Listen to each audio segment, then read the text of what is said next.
Le président Emmanuel Macron et son épouse Brigitte Macron ont été chaleureusement accueillis par le président chinois Xi Jinping et son épouse Peng Liyuan. Le président Xi Jinping leur a souhaité la bienvenue dans le Sichuan, connu comme la terre de l'abondance.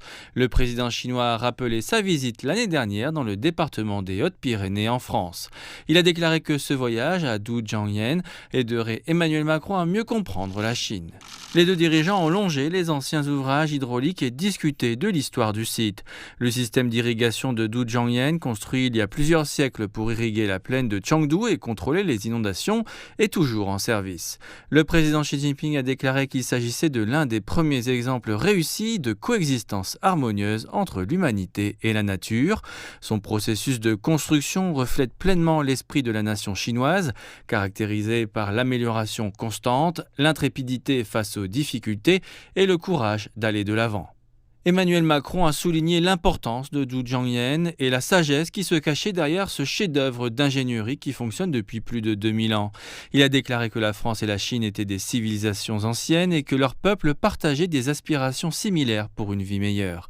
Le renforcement de la coopération apportera des avantages mutuels. Les deux couples se sont ensuite retrouvés au pavillon Huaigu pour prendre le thé et discuter en profondeur de questions mondiales et bilatérales.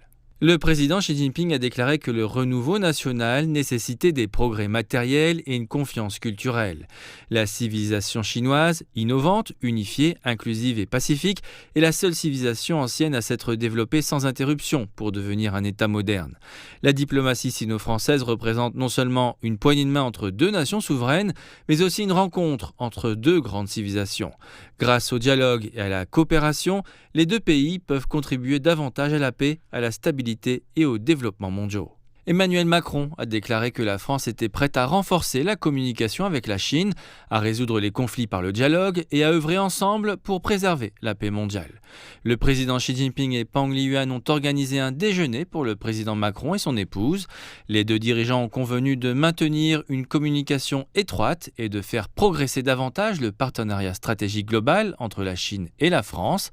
Ils ont publié 5 déclarations communes sur la gouvernance mondiale, la coopération en matière de climat et d'environnement, l'utilisation pacifique de l'énergie nucléaire, les échanges agricoles et alimentaires et les situations en Ukraine et en Palestine.